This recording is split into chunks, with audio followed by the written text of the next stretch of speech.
Happy Hump Day to those who participate and celebrate. It is the Run Pure Sports NBA Hardwood show for Wednesday. I'm JT Hayes, coming to you from a location that maybe I'll disclose a little bit later.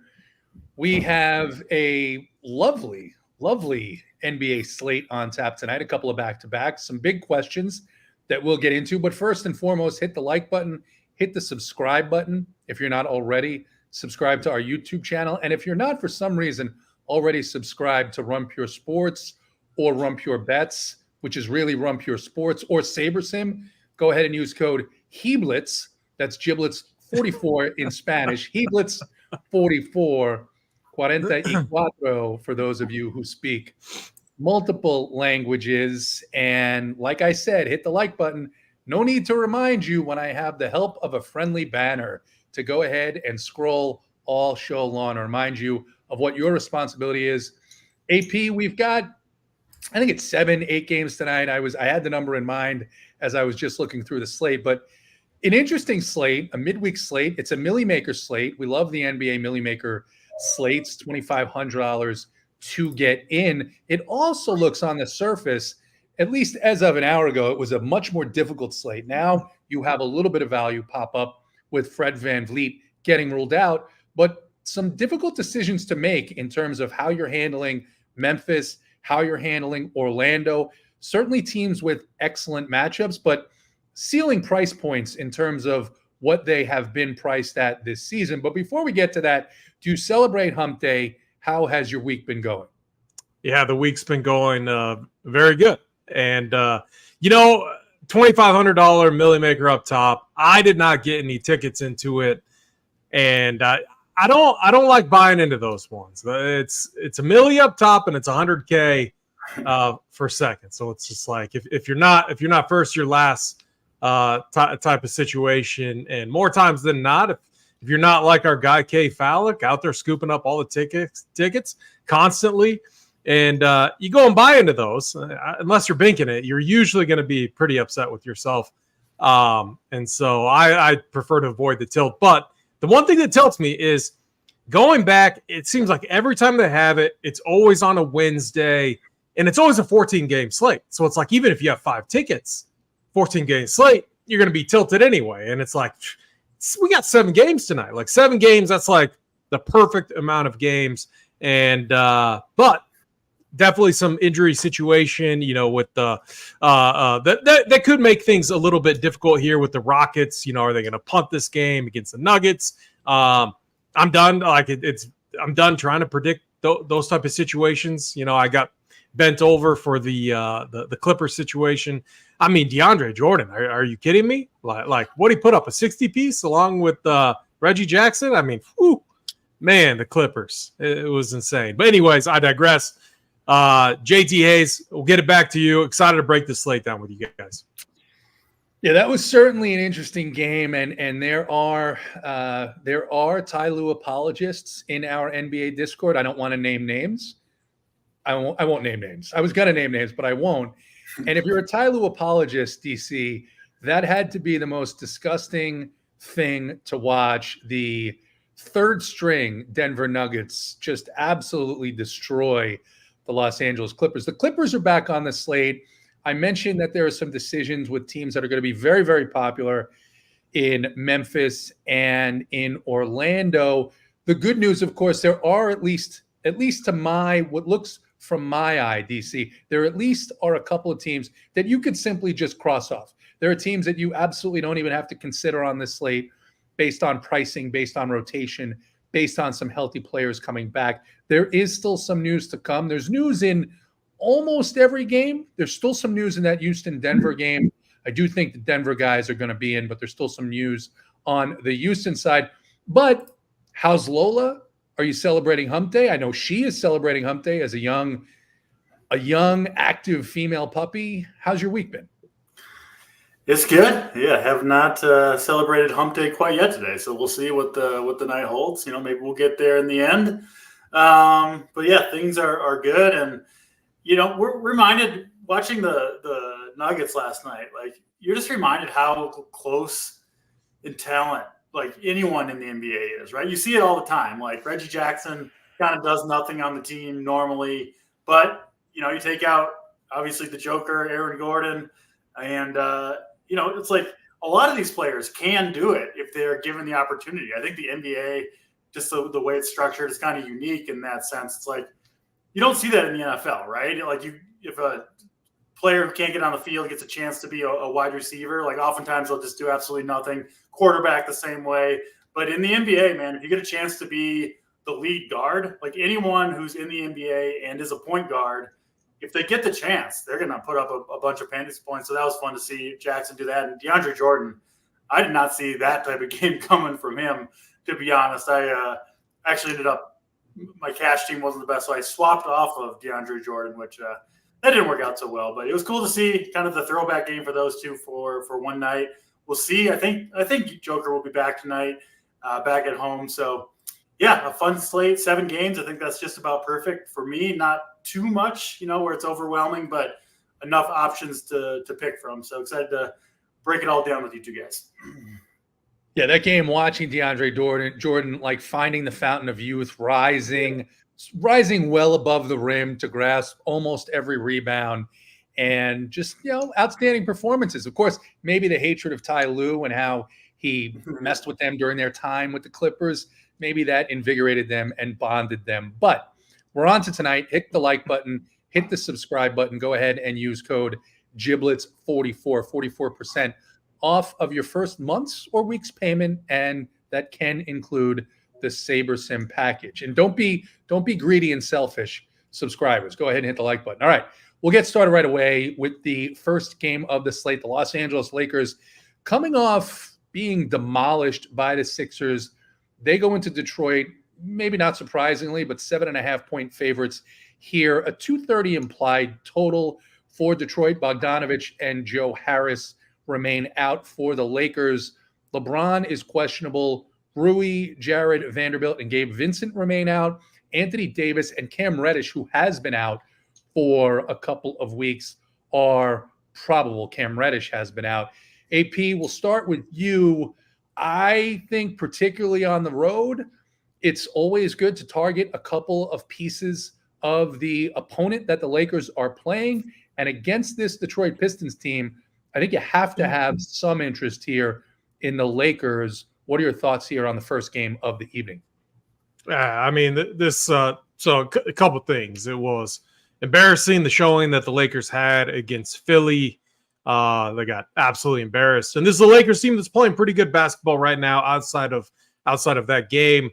They are on the front end of a back-to-back. They play OKC tomorrow. I'm glad this game is, at 7 Eastern. We should get LeBron's on the, questionable every single day. Yep. I don't think they sit him just because this should be an easy win. Get LeBron in there. The Pistons have been bad. They've been so bad. With how embarrassing that loss was. It's a spot for, them to, play LeBron, play AD, showcase what they got a little bit against this bad Pistons team. So I think he plays, and if he does play, I mean, him and AD are both very much in play here as kind of a bounce back spot. I do believe Cam Reddish is going to be back too. So I don't like Max Christie as much. Max Christie was one of the guys that was getting a little bit more run. Austin Reeves at 6'5", the price tag, he's priced appropriate for this role. If LeBron doesn't play, though, for some reason, Reeves is going to make for a really good play. I like D'Angelo Russell. He's a flowchart play. I believe point guards against this Pistons team. I mean, really defensively, Detroit has just been really bad. So you can attack them in many ways, for sure. Jalen Duren, a good, rim protector, but I kind of throw that stuff out of the window against a guy like Anthony Davis. So kind of pick who you like here. It's not for me that any of these Lakers are popping. I think D'Lo's fine, but we have some really strong guard plays opening up on this slate. So it's, do I want to play a D'Angelo Russell or kind of wait? Obviously with the Houston situation that we're going to talk about later on in the slate. And then, Jaden Ivey coming off a really nice game. So, for the box score lurkers out there, 35 and 38 DK points on back-to-back games. Keep in mind, that was against the Pacers and against the Wizards. Two of the more elite matchups out there. I still think attacking this Lakers team is fine. D'Angelo Russell, not a good defender. I think what you do is you create some rules because I don't want too many Pistons in my lineup. Like, I would like it if I'm going to spend up for Cade Cunningham, I don't want Jaden Ivey in that lineup at all. I would want one or the other. So that's how I'm playing the Pistons side. I still don't like JT. I get what you're saying regarding, having players against this Lakers team. I struggle to play some of these Pistons. So right now it's Jaden Ivey, mainly because of the price tag, but really curious to see what you guys and what DC has to say. Yeah, Jaden Ivey, the price hasn't moved since he's resumed that starter's role, right? It was 54, then it was 56, now just 5,700 for a guy that's playing 33 minutes. Remember, DC, they're developing Jaden Ivey, so he's going to play win, lose, blowout, close game. Cade Cunningham is probably appropriately priced, but Cade, it's interesting because you have two different sides of the coin here. I can see Cade getting up for this game against the Lakers. Maybe this is the TNT game as well? The Lakers are the early TNT game. I'll have to check that out while you give your breakdown. But I really can't. I just can't. Even if he plays, I struggle to see LeBron James caring about a game in the last week of November in Detroit, whereas it's just such an easy matchup for Anthony Davis. Even a moderate level of effort should put him at 60 fantasy points. Alex is in the chat. Alex, I'm absolutely not going to be at MetLife Stadium watching the Falcons or the Jets. DC, Lakers in Detroit. Yeah, I think a lot of what AP said resonated with me. I think the two plays that you really want to look at for Detroit are Cade Cunningham and Jaden Ivey. You'll see, I think Jaden Ivey come in really popular on this slate. One, because he was chalked during the last game and got the job done, right? So everybody that played him, it's easy to kind of go right back to that play that worked out last time, especially when the price doesn't move. The situation hasn't changed. So I get it with Ivy, but I do agree. I don't want Cunningham and Ivy on the same team. I kind of think they're competing for that role. And I'll say this. I know Ivy's been the one that's kind of come through, at least, for once you factor in salary. This is still like Cade Cunningham is the lead dog on this team. There's no question about it when you look in to some of the analytics between the two. It's Cade who's got the ball all the time, the much higher usage rate, driving more often. Like, Cade just hasn't been that efficient this year, but man, his role, AP, we've been kind of on it since the beginning of the season. His role is insane on this team. It really hasn't changed, no matter who's coming in and out of the lineup. So once you take into account ownership, I think you'll see Ivy, 35, 40% owned and Cade at 5% or something. I would prefer to, spend the extra, 2K, 3K, whatever, to get up to Cade Cunningham. I think he's the one with the higher ceiling. I get why people are playing Ivy, but that's a pivot that I will probably be making on my own lineups. And then the Lakers, obviously, if LeBron sits, you could play all these guys, right? D'Lo, Reeves, Anthony Davis, all these guys would be outstanding plays. They're still pretty good plays, even if LeBron is in there. I prefer Davis as the primary play on the Lakers. Reeves would be second, D'Lo third, and then probably LeBron fourth. But, yeah, obviously expect LeBron to be in there. If he's not, certainly would change things. And then on the Detroit side, Cade Cunningham, the one I'm considering most closely. All right, I want to give a big thank you to Derek Ringering. Hockey on TNT for some reason, not basketball. My bad. Sorry about that. DC, it's got to be ESPN tonight, right? The same difference. I think it's Wednesday, yep, ESPN night, Thursday, and Tuesday, TNT. So, but is there only one game on ESPN? I'll have to take a look here in a second. I'm not sure what the ESPN game, NBA game would be. It's this probably is a great thing for chat to help us out with too. Chat can help us out. In addition to hitting the like button, go ahead and please give us any thoughts, or actually not thoughts. We don't want thoughts. We want facts about what is the nationally televised NBA game tonight, if there is. I know there's a later game on NBA TV. I don't feel like NBA TV motivates these players the same way that ESPN or TNT does. You've got Doris Burke on the sideline, MILF out there. I don't know. All right. The next game, DC, we'll stick with you. This is one of the games that we were talking about Washington at Orlando. Orlando favored by 10, 235 total. Markelle Fultz and Kevon Harris remain out for Orlando. Jonathan Isaac is questionable, and maybe Jonathan Isaac is an interesting play here in this spot with his massive point per minute upside. The Wizards frustratingly fully healthy, which I think means you can mostly cross the Wizards off, especially considering the pricing and the rotation. But you tell me if you agree, and what do you think of this Orlando side, some of which are going to be very, very popular? First of all, a Holden sighting in the chat. That's a rarity for Holden to be watching the show that he's not on. So welcome, Holden. Hit the like button, please. Orlando and Washington. So the Wizards finally broke their long losing streak against the Pistons, of course. But I kind of expect them to be back to their normal ways and probably lose this game handily in Orlando, who is playing really well, by the way. Orlando, one of the bigger storylines, kind of feel-good storylines of the entire season. So, yeah, I'm with you, JT. I think the Wizards, Kuzma, I think you can always consider. He's just having such an awesome year. And I'll check what you guys are laughing at in a second. And then he took my banner off. I finally learned how to make a banner, and I didn't see it. What was on there? I gotta go look. Jordan Poole's ass cheeks. Sorry. Yeah. We can all band together and agree on that, right? I had to describe Holden in 4 letters or less for just a couple of minutes. DC, go on. Sorry to interrupt your train of thought. No worries. Yeah, Kuzma, the guy I'm considering most for Washington. I think Gafford is an okay play at his price tag as well, but neither guy all that exciting. I'll leave Jordan Poole to Mr. AP over there. He's a Jordan Poole whisperer among us. I swore off him, and I'm not moving back on, especially with the little bit of the price jump that he's had up to 7,200.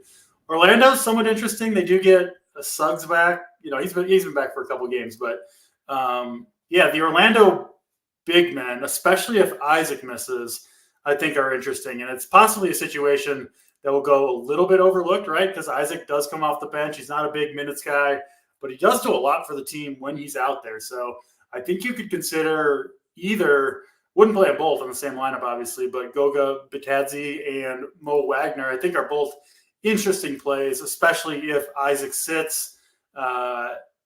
Really anybody against Washington, you have to consider. I like Banchero a little bit, Franz Wagner a little bit. Those guys all just kind of grading out as solid but not spectacular plays for me. So first game on the slate, we only have 2 that lock in this early window. And yeah, I always do kind of prefer to backload if it's close. And I don't see a ton in either of these first 2 games that makes me want to lock into, several players. So it'll probably be, kind of mix and match a couple of these guys, but not going crazy with either team here. AP, when you first look at these prices for Orlando, especially a guy like Franz Wagner at 7,500 on DraftKings, but even Suggs at 6K, usually a position you want against Washington, and then Paolo Banchero, who DC did mention as well, at 8,200. It's like, man, that's a little bit too expensive. I don't care how great the matchup is, but then you look at the whole of the slate, and it seems like everybody's a little bit too expensive here. Do you lean on the side of, look, I'm going to just play these plays in the best matchups, and yeah, maybe it's going to be a little bit lower scoring slate just because the pricing doesn't match up. There's not a lot of meat on the bone here on any particular player on this slate. What are you seeing here with Washington and Orlando? Yeah, so the Wizards, obviously a team that we love to attack. They play no defense, and they play with a lot of pace. And the problem with this game, like I already got a bet on the under in this game. 234.5, just a little high for my liking. I always get a little nervous betting the Wizards under, but this Magic team, they're playing good defense. And I actually think this game stays a little closer too. I just, 10 point, it's tough to cover 10 points in this league. So I like the Wizards a little bit. We saw them play good in the second half. They actually limited Jordan Poole's run. I don't know if it was due to the ankle injury he had or whatever, but more Kubali I think would be good for obviously an under. He's a good defender. Let everything run through Kuzma, and that's what looked pretty nice for this Wizards team. So 7-2 for Jordan Poole. Can't do it in this matchup. Definitely can't do it in this matchup. I don't know why his price went up. People weren't even playing him at like 6.5. So I have no idea what the algorithm is doing over at DraftKings. But Jordan Poole 7-2 in this matchup, no way. I can't do it. It's really tough. Like the Wizards run a wide rotation. We're going to see 10 players see the court here. Danilo Gallinari, Landry Shamet, Corey Kispert, Kubali. All these guys are going to play, and they're going to cut into the minutes of the starters. And like if I'm coaching this Wizards team, it's kind of what you have to do. I would want Kyle Kuzma to be the one guy that plays like 38 minutes, have everything run through him. But that's just not what Wes Unseld Jr. does. So I am under or completely fading Washington here. 8-6 for Kyle Kuzma feels way, way too expensive. I'd rather play Paulo on the other side for 8-2 at a discount. Or we have Jaren Jackson, who's $1,200 cheaper in a really nice flowchart spot. So we have other options that I think are a lot better than spending a premium price tag for Kyle Kuzma. On the other side, again, it's still like the Magic they won't run a wide rotation too. So how do I handle a situation like this? One, I create a rule. Most likely on a slate like this, I'll limit it to 3 max per team. But with a team like Orlando, I might consider some rules like Jalen Suggs or Cole Anthony. Just because we tend to see, one, not both of these players kind of hit that upside since they rotate them in with Anthony Black. They like Anthony Black's defense, but then it's like Joe Ingles is going to see the court. Jonathan Isaac, if he plays, he's going to get his 18 to 20 minutes. Gary Harris is going to get his minutes, and so when specifically looking at a guy like Franz Wagner. He's only hit 40 plus 3 times this season. I like Franz. I love this matchup. I think it's a great one, but I would rather prioritize these later games, waiting for some news potentially, or mainly waiting for, I want to see what this Rockets starting lineup is. Obviously they ruled out Fred VanVleet and Jayshawn Tate already. Tari Eason is still questionable. That's a game that we're going to talk about here in a few minutes. But I want to see what that lineup's going to be, because they run a really tight rotation. And it's not like they have a ton of dudes that are viable for DFS. So I would rather prioritize some of that news over playing some of these fringe plays. Goga at 5-3 in just this matchup centers against Washington is so good. That is one guy that I am fine. Just get him in there and move on. So a good spot for Orlando, but I don't love it because of their wide rotations. Definitely wide rotations on both sides here, particularly as you mentioned, if Jonathan Isaac is in. We'll move on to the next game. It is a game that I think I wouldn't say we're going to have a ton of interest in this game. It's really 2 mostly healthy teams. Pending news, of course. Phoenix heading into Toronto. Phoenix favored by 3, 227 implied total. Grayson Allen and Kevin Durant are questionable for the Suns. Nasir Little is out, and Christian Koloko remains out for the Raptors. Everybody else healthy here for the Raptors. AP, again, another spot where prices are really up. At least you could say about the Raptors, it's a mostly condensed rotation. Same thing about the Suns, but just seems really difficult for any one of these players to outpace their salaries. What are your thoughts? Yeah, so I'm expecting KD back tonight. Maybe that news already hit. No, so he's still questionable tag, but he was at shoot-around, so that's usually an indication that he's going to play. KD's 10K, Devin Booker 10-3. If one of them lands into my lineup, I think it would be okay if I liked every other piece. The problem is this slate's setting up to be kind of a mid-tier focused type of slate. When you look at the plays that are becoming, open to all of us, when you look at the Memphis situation, the Rockets, etc., it's not like we may potentially have some punt 3K value. And if that happens, getting one of these studs like an Embiid, Josh D, I'm not quite understanding what you mean by that. Embiid's one of the highest priced players on the slate. So I think naturally we all agree that he's one of the studs to consider. But I find myself gravitating toward this mid-tier build with some of these 8K spend ups as my favorite He's referencing my tournament play. So, yeah, that makes sense. And my answer to that, Josh D, is I find myself, jamming in a lot of these mid-tier 8K range, 7K type of plays over the 10K plus range. And a lot of that is due to just we don't have that 3K value that you get on some slates.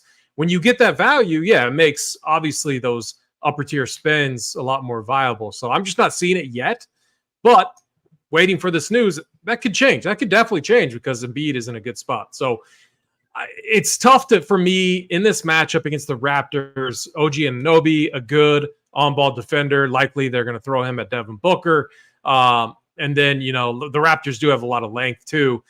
I don't think it makes sense with a guy like Kevin Durant, but he's priced appropriately. So it makes him tough to get to. On the other side, I do like some of these mid-tier plays. Pascal Siakam priced appropriately at 8.4. I could get there. Dennis Schroeder, I initially liked a little bit, but I don't have him as any type of priority play. So this game is fine. I just, if one of these guys on either side lands into my builds, I'm fine with it, but I'm not prioritizing anyone from this game. DC, Phoenix in Toronto. Scotty Barnes continues to play well. It is a back-to-back here for the Raptors, and as usual, big minutes for a lot of these guys last night. What are your thoughts here, Phoenix and Toronto?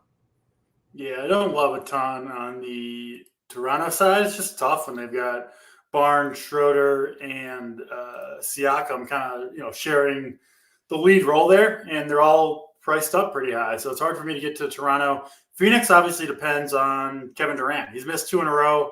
I agree with AP. It does look like he'll probably play, but it's the NBA. You just never know for sure.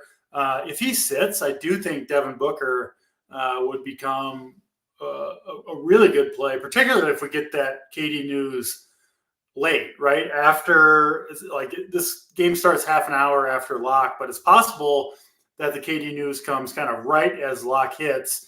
And I don't think anybody right now is planning to play either Booker or KD. But if KD sits, man, Booker, even at 10.3, I think he's a really, really good play. They just don't have much on the team other than Booker and Durant to create offense. And so you see Booker with a pretty insane role right now when Kevin Durant is not playing. So that's certainly news to watch. Booker would be a pretty high priority for me if Durant does sit. But again, I do think he'll play. If he's in, that 10-3 tag for Booker, a little bit much. Same thing for Durant. I don't really want to play him coming off injury at 10K with Booker in there. So, yeah, pretty lukewarm on Phoenix unless Durant does end up sitting. Of course, that situation would be even better if Durant and Grayson Allen sat. At that point, I think you could look at Eric Gordon as well. And in Toronto, like I said, I don't really see much there that entices me on this slate. All right. As expected, we will move on to the next game. Keep on hitting the like button as well as the subscribe button. This one is going to be popular. Maybe on one side much more than the other. Utah at Memphis. Memphis favored by 4.5 with a 223 implied total. Luke Kennard and Xavier Tillman remain out for Memphis. Jordan Clarkson and Kelly Olynyk have just been upgraded to probable here, so they are likely in. Chris Dunn and Lauri Markkanen are out. And DC, AP mentioned Jaren Jackson Jr. His price is fantastic, $7,400. His matchup is fantastic, $7,400. 50% ownership on this slate. That's a little bit nerve-wracking for the player that Jaren Jackson Jr. is. When I looked at it, I said, well, Jaren Jackson at 74, or believe it or not, Bismack Biyombo at 5,200. Maybe I side with having more of Biyombo just because of the trust issue. What are your thoughts here, Memphis and Utah? And in particular, talk about this ownership for Jackson Jr. and Santi Aldama at 6,400 on DraftKings. And then Desmond Bane, not quite as much ownership, but still pretty high for 8,500. Great matchup, but the pricing a little high and the ownership sky high here due to the complexity of this. I mean, I'm seeing Bane, Aldama, and Jackson all projected 40+% ownership, which seems a little crazy to me. I know the matchup's awesome and that Memphis is a little bit shorthanded, but it's not like these guys are that cheap, right? $8,500 for Bane, like $7,400 is a cheap price tag for Jaren Jackson, but he's like exactly the type of player that you don't want to play when they're super popular, right? Because he's incredibly volatile as a player with the foul trouble that can get in. He's, kind of blocks dependent, which can kind of come and go. Harder to predict those, obviously, from game to game. And like there are certain players that are just like, especially point guards, that never get in foul trouble. That I think it's, for me at least, it's more comfortable eating heavy chalk on those types of players, guys who have the ball in their hands constantly. Jackson isn't that, right? He doesn't have the ball. He's not a great shooter, relying on blocks, gets in foul trouble. I don't know. That 45% ownership feels a little steep for me for Jaren Jackson Jr. Listen, he's a good play. There's no, in terms of projection, point per dollar, all that stuff. But if you're talking tournaments, he's actually not getting there very often at a $7,400 price tag. We just, we don't want to be game log watchers, but he's busting at that price tag way more often than not. I know the matchup's awesome here, but yeah, that's too much ownership for me. Honestly, I kind of think the same thing about Aldama and Desmond Bane. Again, good plays, guys. If you're playing cash games, these guys are absolutely in consideration, but I just think they're going to get too much ownership on this particular slate. So I'll probably mostly look elsewhere. I don't really see a pivot necessarily on Memphis itself to go to, which would be nice. Like Biyombo, I think you could go there if you wanted to get a little bit different. And in Utah, I mean, this team's really hard to trust right now, even with the guys out, even with Markkanen out, their rotation just all over the place. It kind of seems like they're trying to figure things out. The guy who I do expect to see his minutes increase pretty rapidly here is Walker Kessler. We'll see if he gets back in the starting lineup tonight. Last game, they said he was on a 21 to 26 minutes limit. He played exactly 26. Very, very, very specific numbers there. That kind of makes me think, that he got to the very upper end of his minutes limit, that he's feeling good, and maybe that minutes limit might be coming off here in his third game back. So I think he's an interesting one for minutes upside, unless something has come out that I didn't see that he's going to be capped again. But yeah, Kessler, the guy I'm looking at most closely on Utah, especially if we don't get news that he's going to be capped in terms of minutes. But I don't see a ton else, even with Chris Dunn and Markkanen out. AP, DC broke it down pretty accurately here with respect to high ownership on somewhat difficult to trust players on the Memphis side, and then what has become, and maybe not surprisingly so, because Utah's coach came out of the Greg Popovich coaching tree, a Greg Popovich-like rotation here for the Utah Jazz, where it's very unpredictable. Nobody is seemingly playing huge minutes except for Lauri Markkanen, who's out tonight. What are your thoughts on Memphis hosting Utah? Yeah, so these teams have played a couple times already. I know Jaren Jackson got ejected in one of the matchups. I if my memory serves me right, I think then Kenny Lofton came in and crushed. I mean, this is one of the strongest flowchart spots on the slate. Power forwards, bigs against Utah. It just is. So the price tag for me for a guy like Jaren Jackson is just too cheap. I get it. He's volatile, gets into foul trouble quite often. I tend to more so overlook those type of things, and I'm just going to rely on the spot. I do like that Marcus Smart, I think their last game was giving them all a pep talk. I mean, he was ripping into all of them in a much tougher matchup. I mean, that was against Minnesota, I believe, in their last game. I think they come into this one fired up. This is one of the best matchups against a Jazz team that's not good defensively. Look what this Jazz coach is doing. He's completely changed up the starting lineup. That's how frustrating, things have been for this Jazz team. So I think it's a nice get right spot. The Grizzlies haven't won a game at home, which is insane. I think they're 0-6 at home. I think it comes tonight. And I think, and it sucks these guys are all chalk, but they're chalk for a reason. I think they need to get a win at home. I think they lean on their best guys. I think Desmond Bane plays a ton tonight. Santi Aldama, I think he plays a ton. Jaren Jackson. Gilliard, their point guard, I don't trust that guy. If you have a good read on that guy, play that guy. We have other better value right now at the guard position. Aaron Holiday likely to start. Jalen Green going to be a fine play.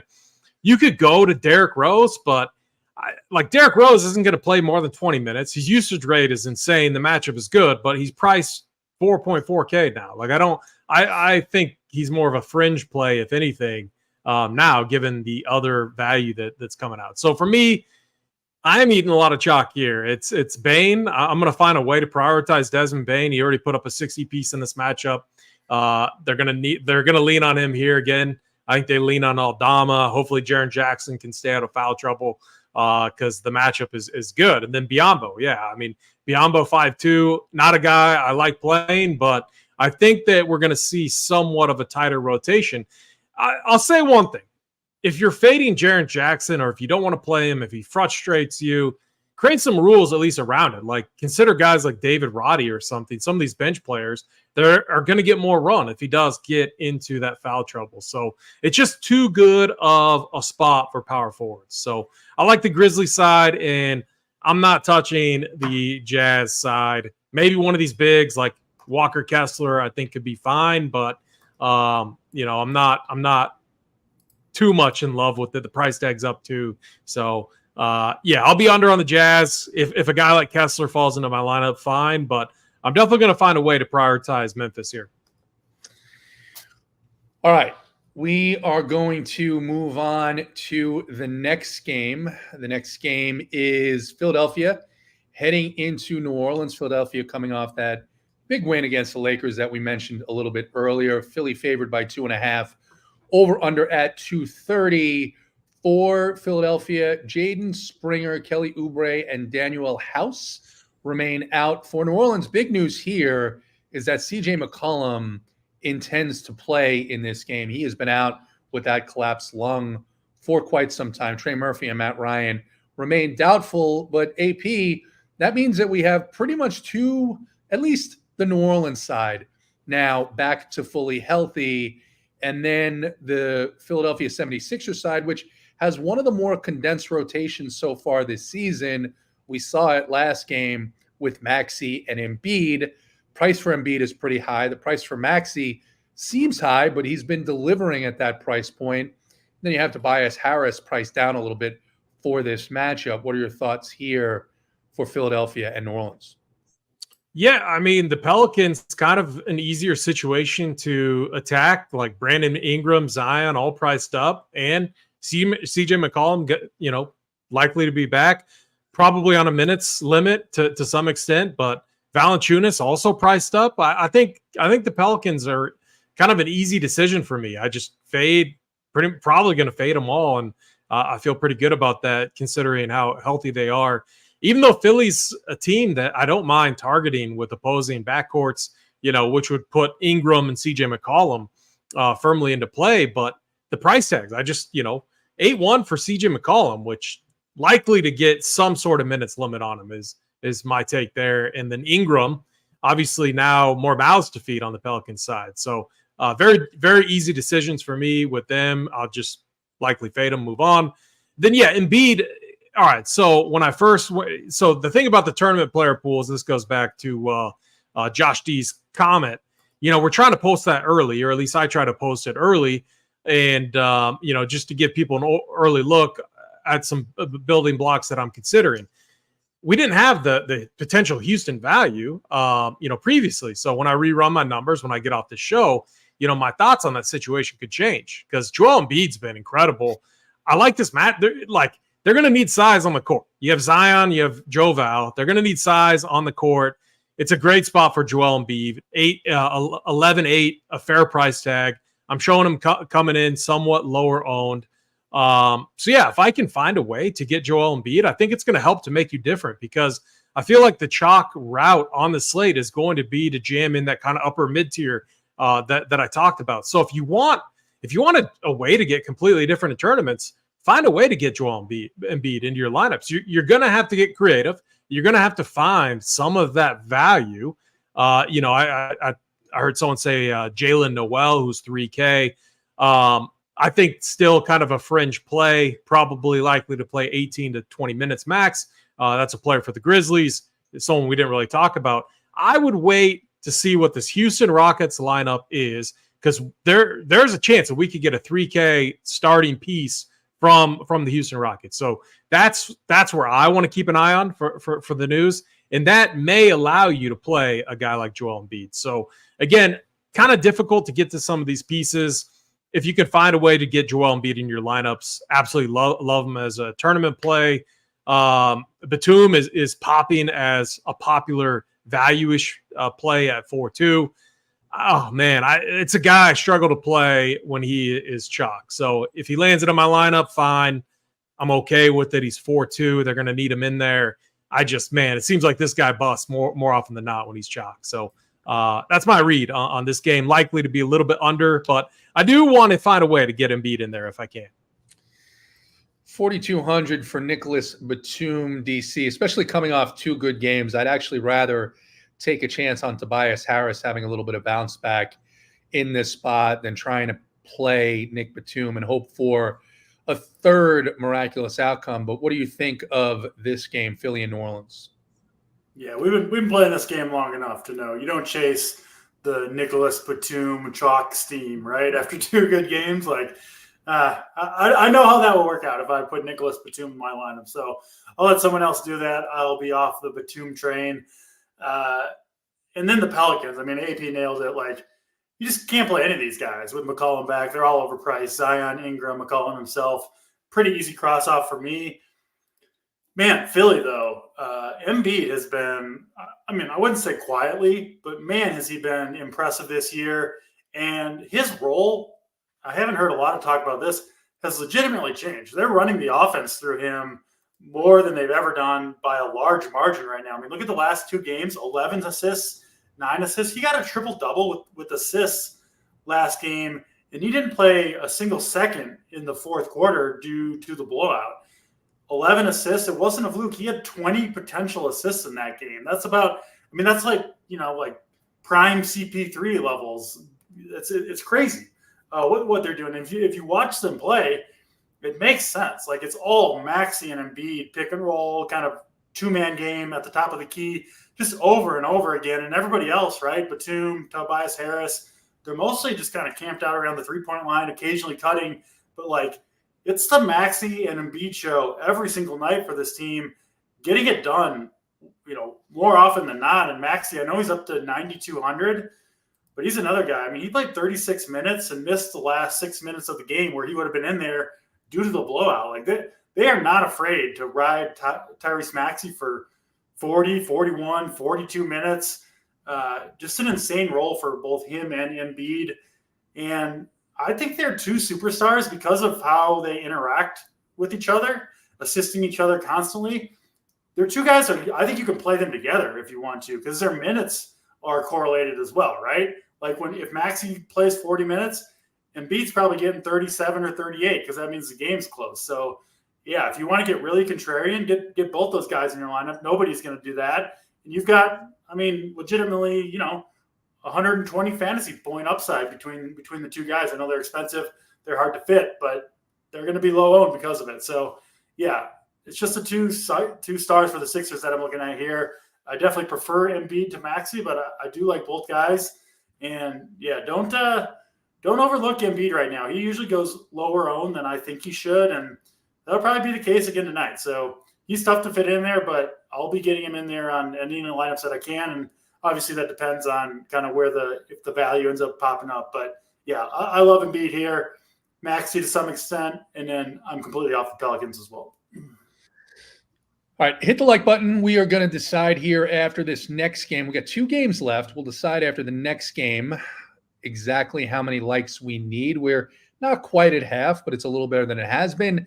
Jacob Stubbs is here. Hello, Jacob. Jacob asking how many Memphis is too many, 2 or 3.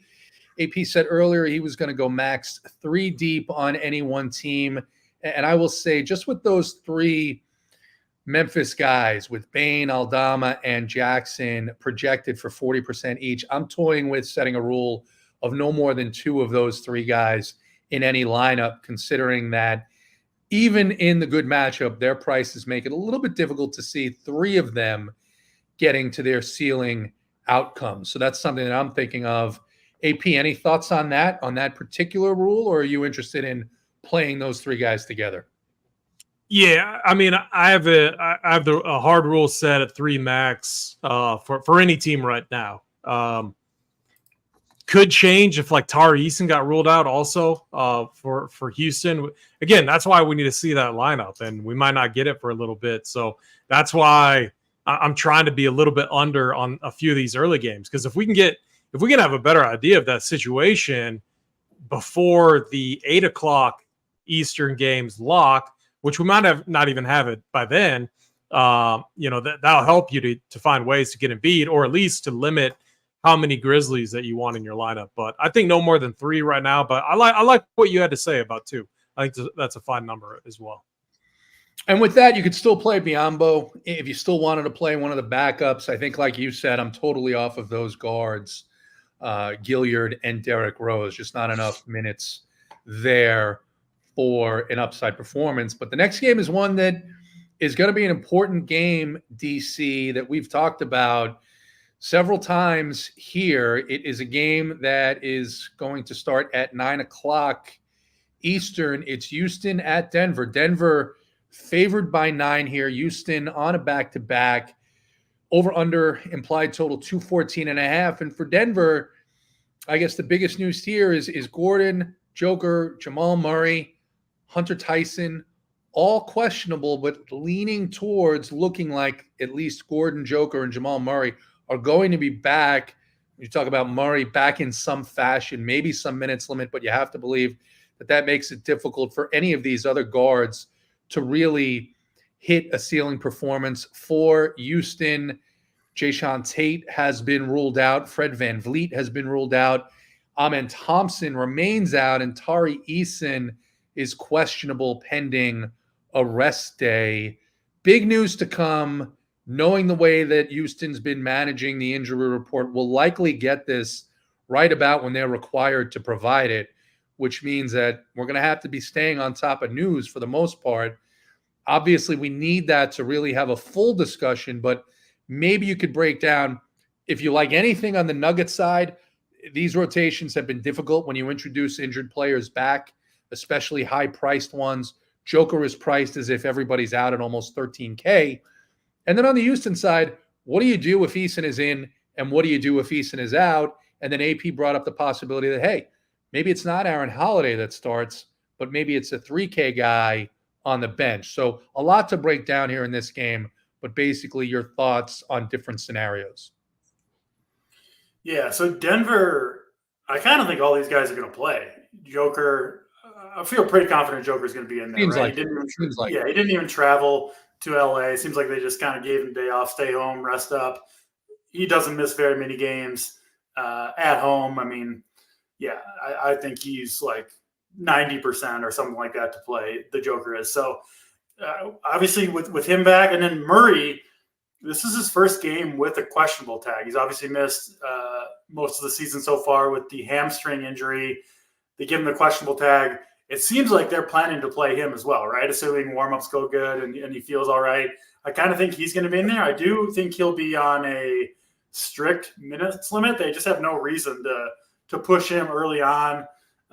He's got an injury history, and hamstring is like, one of the things that you do need to ramp up from slowly. So I bet he'll play 20 minutes or something like that. Jamal Murray will. And then Gordon, we'll see if he's in there. Point being, I guess, long story short, if these guys are all indeed back, Gordon, Joker, Murray, I think Joker is the only guy that you can really consider playing. Now, he becomes an awesome play, obviously, 12.8K anytime he's on the slate. I mention it often. I prefer to play him when he's at home, which he is here. I know Houston's defense has been good. I do think that'll take a little bit of a hit without Fred VanVleet tonight. And I don't know. I just don't like the matchup for Joker. I think he's like maybe the guy who I think is least matchup dependent in the entire league. I just don't really think it matters who's out there. You just can't stop the dude. So he's an awesome play. I do prefer him slightly, I think, to Embiid, but pretty close between the two, especially with the salary difference. And then not on any of the other Denver guys.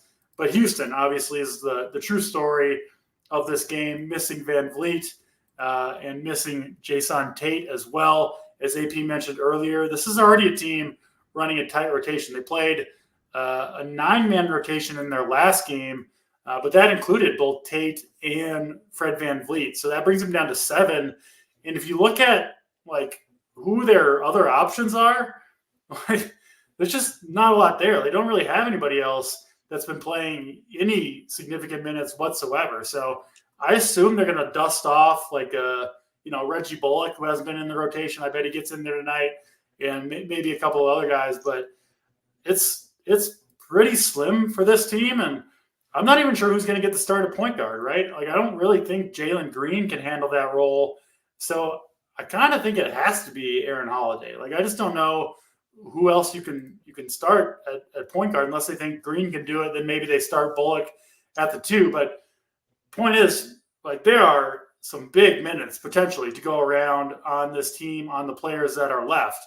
Jalen Green is my favorite, but I think partly due to a lack of point guard on this team, I think they already do, but I think they're going to run a ton of offense through Alperen Sengun, who, is kind of a Jokic light, if you will, can run the offense. I could see him getting 10 assists tonight. I think Green's going to have to do a lot more. And then we do get the other Holiday brother as chalk after last night. So yeah, I think you can consider Aaron Holiday. I do think he'll be the starter, not for sure, of course. But Green, Sengun, and then Jabari Smith, my favorite guys right now in the Rockets. But that could change depending on what they end up rolling out there for the starting lineup. Hey, Pete, you've been talking about this difficult situation with this game being the next to last game of the night, depending on how the news breaks. Not a lot of room to swap. What are your thoughts here on the Nuggets and the Rockets?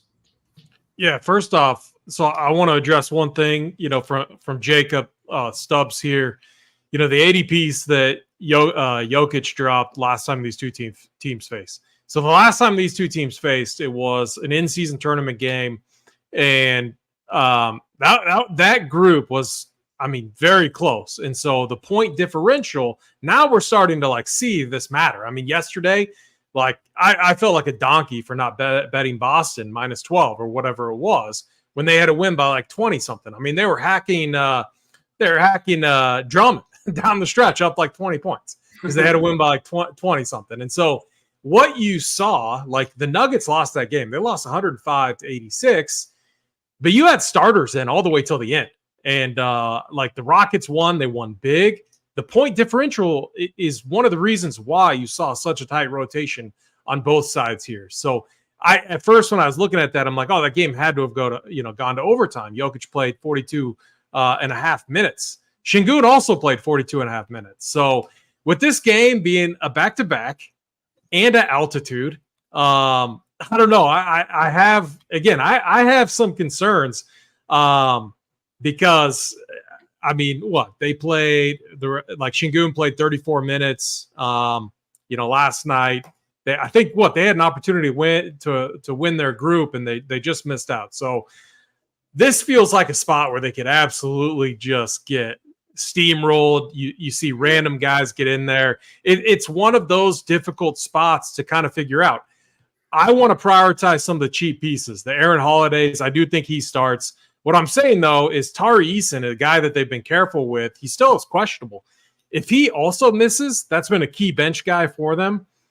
I don't know. Look at their bench. They have Jeff Green, Reggie Bullock, Jock Landale. They don't have anybody. Yeah, that's crazy. They don't have too many pieces. I feel like Jalen Green has to play a lot.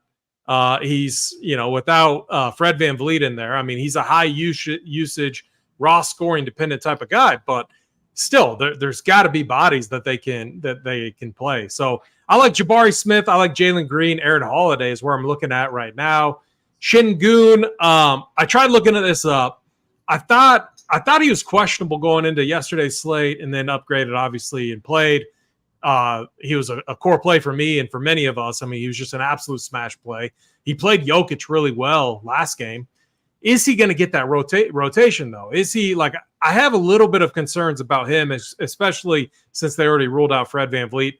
Houston's been running one of the tightest rotations. This feels like a spot for them to, and again, I don't want to speculate. I don't want to assume anything, but it does feel like a spot where it's hey, let's broaden out the rotation. Let's give minutes to some of these other guys. So I'm kind of sitting, waiting for the news. I want to see the starting lineups. I do feel good about, guys like Aaron Holiday, Jalen Green, and Jabari Smith right now. So, and then on the other side, it's probably a clear fade for me.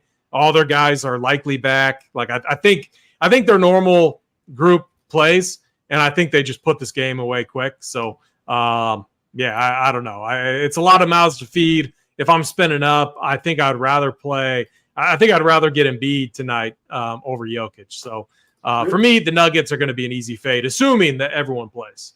Real quick, our guy Drew, member, brought it up in chat. Cam Whitmore Day, put the LOL behind it, but don't completely write off this guy. I mean, they have to dust off some more guys.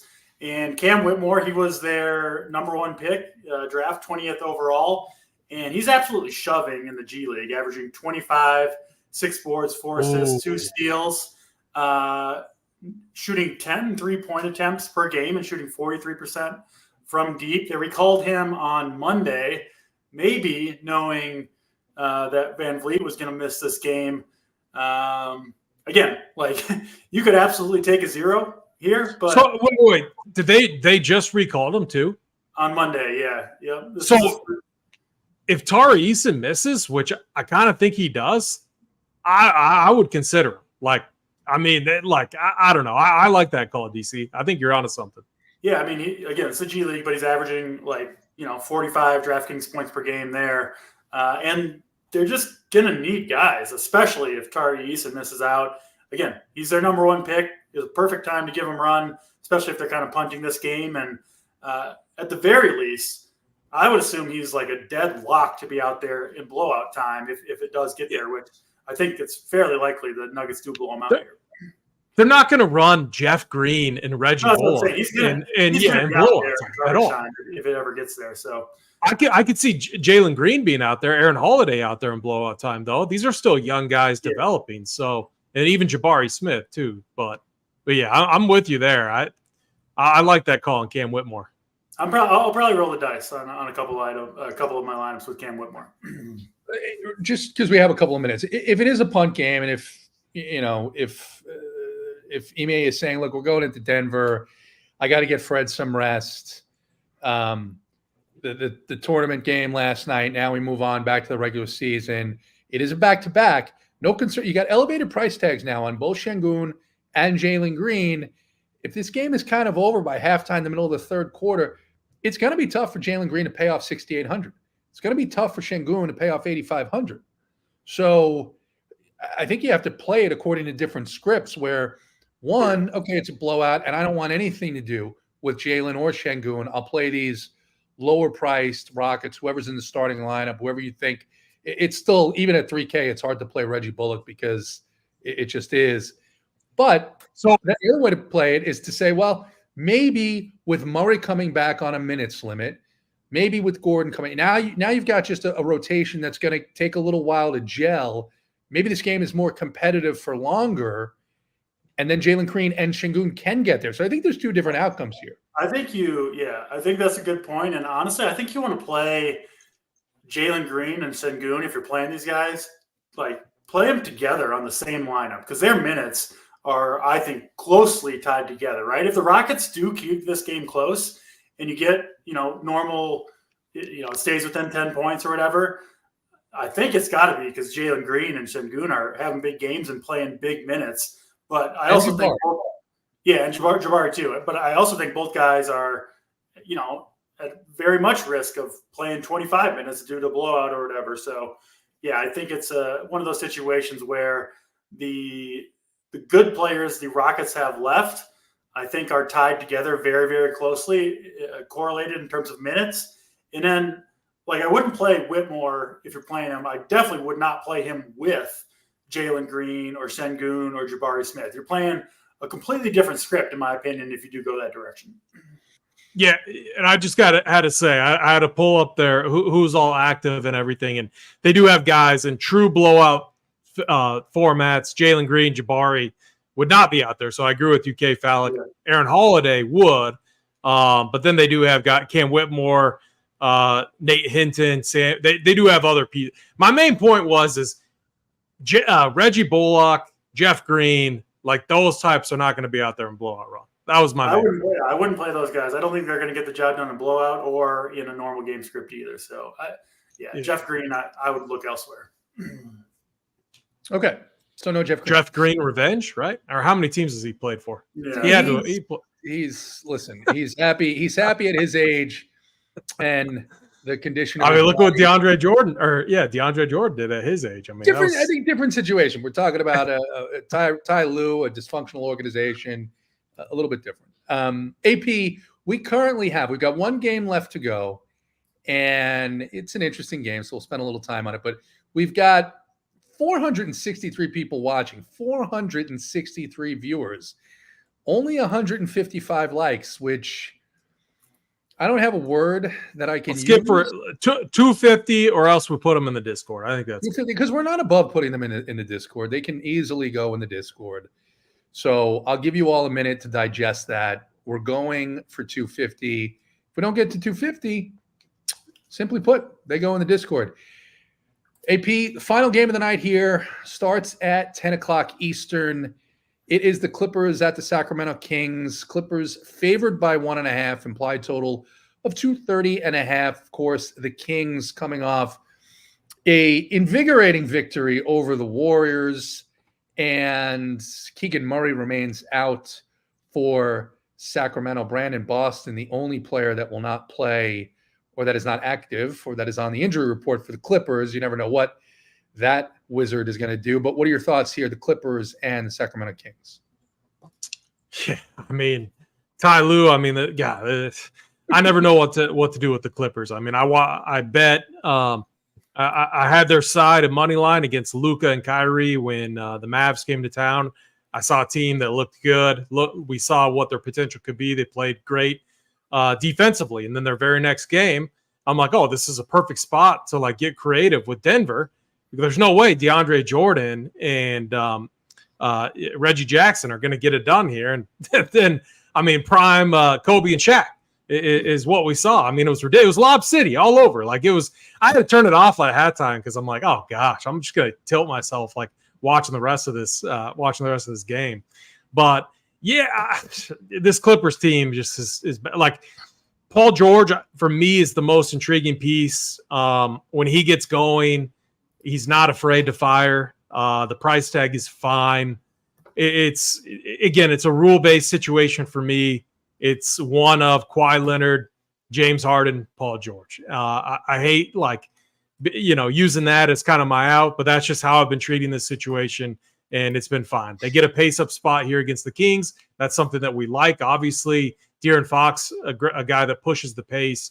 I don't know if I can pay this elevated price tag for Fox. I'm not ruling him out because it's like seeing what DeAndre Jordan and company did, like Sabonis and Fox. I mean, they could get it done. They're at home, but they're coming off obviously a big win last night, so kind of feels like a letdown spot. Tougher to play the Kings here in my opinion, but I don't know. I'm a little torn here. I like Paul George, probably my favorite play in this game, but it's not a game that I'm like prioritizing in my build process. It's not like importance-wise for me like Houston is. Understanding the Houston situation, understanding the Grizzlies situation, I'm prioritizing those over this spot. DC price is up really on the Sacramento side. Bit of a letdown from Sabonis last night, but still big minutes for he, Fox, and many others here. What are your thoughts on Clippers and Kings? Yeah, I mean, Fox has earned that 9.8K price tag, but it's still a little hard to stomach, I think. It's just hard to get up there. If you're spending all the way up, like give me Joker, give me Embiid, even a little discount on Tyrese Maxey I would take. So I can't see getting to 9.8K. De'Aaron Fox, I don't really see much else on Sacramento that's overly enticing here. Sabonis over 10K. I mean, yeah, just tough for me to get there with either of those guys. Obviously, matchup is fine, but yeah, I'll probably look elsewhere. And then the Clippers. I mean, I've been off this team almost entirely since the James Harden trade. for the most part, that's worked out. Paul George, I agree with AP. I think he's the best option for DFS on the Clippers, but 8.8K, like he's priced. I mean, that's what he should be, right? And I just don't know. I also kind of question, listen, if he gets you 45, 50 at that price, you'll take it. I don't think he's got like the slate breaking upside that other guys around that price point have. I just don't see it necessarily with Paul George. He'll probably be fine in this game, but I do like to chase the guys who I think, could potentially give you 60 plus. I don't really see it happening too often for Paul George with this lineup, right? Like guys who need the ball, Harden, Kawhi, Westbrook. It's just tough with those four guys out there, only one basketball, and I'll continue to be lower than the field on the Clippers most nights until, one or two of these guys start missing some time, which seems like it should be happening relatively soon. But for now, these guys are out there almost every game, and for me, at least, it's pretty hard to play them. Agree with that. Clippers, tough, other than if you've got a great lineup that you love and you got 7,800 or 800 or 8,000 or 8,800 left, then sure, go enough and toss one of those guys in. All right, let's see how many likes we got to. 202. AP, it's Wednesday, it's Hump Day. It's your call whether or not the plays go in Discord or we give them to the people. I vote Discord because I'm still trying to wrap my head around a lot of the news that's hitting. And Ross Abraham just said Embiid is out. I mean, it's not true. Yeah, it hasn't come through his source, so yeah. I was giving it a minute to see if it was true before I blocked. Because like right now, I like a lot of chalk. So it's not fun. Like I can't sit here and say like Desmond Bane is my play of the day, 40% owned. I mean, I feel very, very confident in Desmond Bane, but I don't feel right giving that out as a play of the day. Fair enough. So lock is at 7. We got an hour and 6 minutes until then. By 6:30, plays of the day will be in the Discord, partially because you were very lazy today and didn't hit the like button, and partially because there's just a lot of news that's out to come. Beanair is here. He supports the decision. And, what else can we say? So get in. There is a lot of news to come on this slate. So if you are a member, get into the Discord, check out the core plays, interact with the coordinators. All the guys will be in there. The boys, Big T, JSU, K-Falic, Holden, 3 of those 4. I know Holden, K-Falic, and one other are going to be on up to lock. So get on in there. And if you're not a member yet, it's a good slate to join because there's a lot of news and a lot of insight that is going to come through the Discord in the Up to Lock show. The code is Giblets44 for AP and DC. I'm JT. Good luck tonight.